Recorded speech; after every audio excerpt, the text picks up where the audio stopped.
বাংলাদেশত সৃষ্টি হোৱা অস্থিৰতাৰ মাজতে সীমান্তত বৃদ্ধি পাইছে অবৈধ অনুপ্ৰৱেশৰ তৎপৰতা। অসম, ত্ৰিপুৰা আৰু মেঘালয় হৈ ভাৰতত প্ৰৱেশৰ বাবে আপ্ৰাণ চেষ্টা চলাই আছে মুছলমান বাংলাদেশী নাগৰিকে। অবৈধভাৱে ভাৰতত প্ৰৱেশৰ চেষ্টা চলোৱা এনে কেইবাজনো বাংলাদেশী পুৰুষ মহিলাক শেহতীয়াকৈ আটক কৰিবলৈ সক্ষম হৈছে সীমান্ত সুৰক্ষা বাহিনীয়ে। অকল বাংলাদেশী নাগৰিকৰ প্ৰৱেশেই নহয়, বিগত এটা সপ্তাহৰ ভিতৰত সীমান্তৰে চোৰাং কাৰবাৰৰ চেষ্টাও প্ৰতিহত কৰিছে সীমান্ত সুৰক্ষা বাহিনীয়ে। বাংলাদেশত হাছিনা চৰকাৰৰ উৎখাত হোৱাৰ পৰা ভাৰতৰ উত্তৰ পূৰ্বাঞ্চলক লৈ দুশ্চিন্তা বৃদ্ধি পাইছে। বাংলাদেশৰ নতুন শাসনতন্ত্ৰ তথা এই শাসনতন্ত্ৰৰ পৃষ্ঠভূমিত থকা লোক বা দল সংগঠনসমূহো স্পষ্ট ৰূপত ভাৰত বিৰোধী এক কথা ক'বলৈ গ'লে তীব্ৰ ভাৰত বিদ্বেষী শাসনতন্ত্ৰৰ হাতত বৰ্তমানৰ বাংলাদেশ।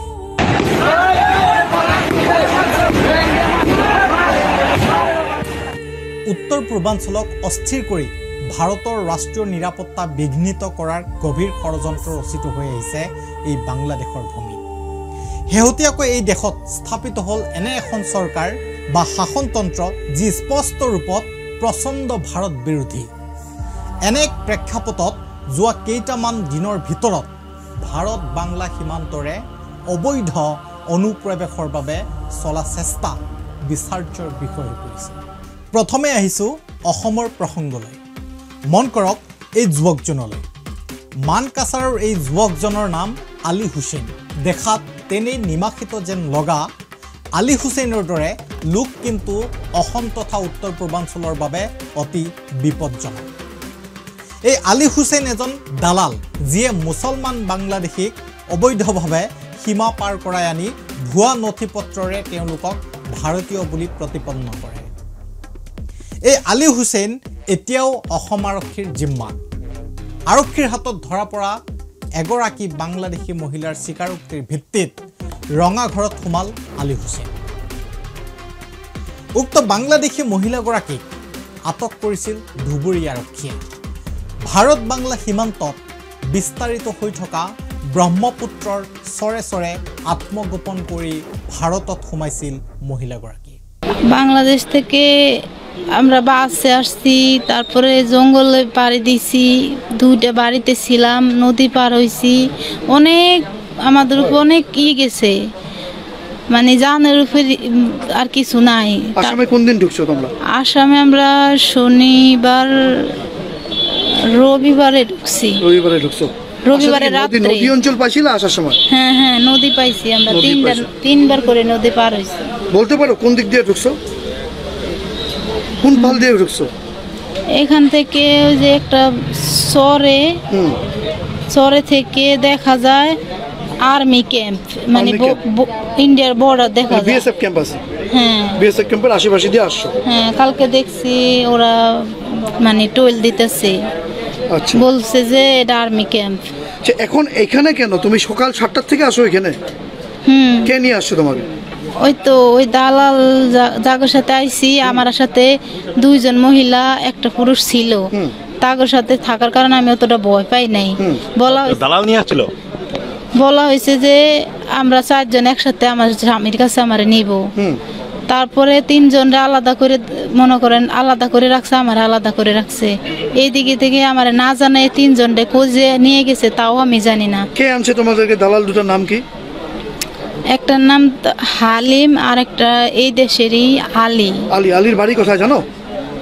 আলীর বাড়ি এইদিকে একটা চরে, ধুবড়িতে। এই যে হাজি মনে কি সম্ভবত, আমি যেগুলো জিজ্ঞাসা করি না। কালকে হালিমের বাড়ি বাংলাদেশ। তোমার ব্যাগ কোথায়? তোমার মোবাইল ছিল? আমার ব্যাগ মোবাইল সব ওরা নিয়ে গেছে। ওরা কোথায় এখন? ওরা কই আমি জানি না। ওরা আমারে এই যে মাত্র আমি দেখলাম অটোতে ধরে যত ভাই ভাই করে ডাক দিলাম, ওরা শুনলো না, ওরা গাড়ি ধরে গেছে। পরে আমি ফোন দিলাম, ফোন দেওয়ার পরে ওই ছেলে করে দিয়ে ফোন দিছি, দেওয়ার পরে ওরা কইতাছে ওরা বসায় রাখ। আমার সারা কত টাকা নিছিল বাংলাদেশ থেকে ইন্ডিয়া আসার জন্য? দেশেতে সবার এখন বর্তমানে ফোন করে প্রায় মনে 20 কে কার কাছ থেকে কত আনতেছে জানি না। সবাই কত টাকা নিছিল? আমার থেকে বাংলাদেশি ভাড়া শুধু 2500 টাকা নিয়ে যার কথা হয়েছে, মানে কথা হয়েছে যে এই জায়গায় এসে কাজ করে শোধ দেওয়া লাগবে দুইজনের 20,000 টাকা করে 40,000 টাকা। হ্যাঁ, শুধু বাংলাদেশি খরচটা আমরা পার করতে 20 গ্রাম পর্যন্ত আমরা খরচ দিছি। তারপরে এখানে আসার পরে তো আমার কাছে টাকা ছিল না। এখন আমার জামাইরে আলাদা করে দিছে, আমার আলাদা করছে। হ্যাঁ, শনিবারে। আমার লগত আছিল 16 জনীয়া বাংলাদেশী নাগৰিকৰ এটা বৃহৎ দল। মহিলাগৰাকী আৰক্ষীৰ হাতত ধৰা পৰিল যদিও দলটোৰ বাকী কেইজনৰ সংসূত্ৰ এতিয়াও নাই। এটাই ইতিবাচক দিশ যে এই মহিলাগৰাকীৰ স্বীকাৰোক্তিৰ ভিত্তিতে ধৰা পৰিল আলী হুছেইন নামৰ দালালজন। ধুবুৰীৰ সীমান্তত এনে গতিবিধিৰ মাজতে বৰাক উপত্যকাৰ কৰিমগঞ্জ সীমান্ততো অবৈধ অনুপ্ৰৱেশৰ এক চেষ্টা ব্যৰ্থ কৰে অসম আৰক্ষীয়ে। ভাৰতত প্ৰৱেশৰ চেষ্টা চলোৱা 4জনীয়া মুছলমান বাংলাদেশীৰ এটা দলক ঠেলি বাংলাদেশলৈ উভতাই পঠাই অসম আৰক্ষীয়ে। এতিয়া আহো মেঘালয়ৰ প্ৰসংগলৈ। এইকেইদিনত মেঘালয়ো অবৈধ অনুপ্ৰৱেশকাৰী টাৰ্গেটত। যোৱা 12 আগষ্টত BSF আৰু ৰাজ্য আৰক্ষীয়ে মিলি 7জন বাংলাদেশী নাগৰিকক মেঘালয়ত কৰায়ত্ব কৰে। লগতে গ্ৰেপ্তাৰ কৰে এই বাংলাদেশী কেইজনক ভাৰতলৈ অহাত সহায় কৰা 2জন ভাৰতীয় দালাল। অকল বাংলাদেশী নাগৰিকৰ অনুপ্ৰৱেশেই নহয়, মেঘালয়ত BSFে শেহতীয়াকৈ স্মাগলিঙৰ এক চেষ্টাও প্ৰতিহত কৰিছে। প্ৰায় 58 লাখ টকা মূল্যৰ চোৰাং সামগ্ৰীসহ এখন নাও জব্দ কৰিছে BSF। এতিয়া আহো ত্ৰিপুৰাৰ প্ৰসংগলৈ। ত্ৰিপুৰাত সাম্প্ৰতিক সময়ৰ এটা বৃহৎ অনুপ্ৰৱেশৰ চেষ্টা ব্যৰ্থ কৰে ত্ৰিপুৰা আৰক্ষীয়ে। 19 আগষ্টত ভাৰতত অবৈধভাৱে প্ৰৱেশ কৰা 14গৰাকী বাংলাদেশী নাগৰিক আৰু 5জন ভাৰতীয় দালালক ৰাজ্যখনৰ ভিন্ন প্ৰান্তৰ পৰা কৰায়ত্ব কৰে ত্ৰিপুৰা আৰক্ষীয়ে। লগতে জব্দ কৰে মাৰ্কিন ডলাৰো। ধৃত বাংলাদেশী কেইগৰাকীৰ ভিতৰত 7গৰাকী আছিল কিন্নৰ। উত্তৰ পূৰ্বাঞ্চলৰ ভিন্ন স্থানৰ পৰা এটা সপ্তাহতকৈও কম সময়ৰ ভিতৰত এনেদৰে অবৈধ অনুপ্ৰৱেশৰ কেইবাটাও চেষ্টা ব্যৰ্থ কৰে নিৰাপত্তা।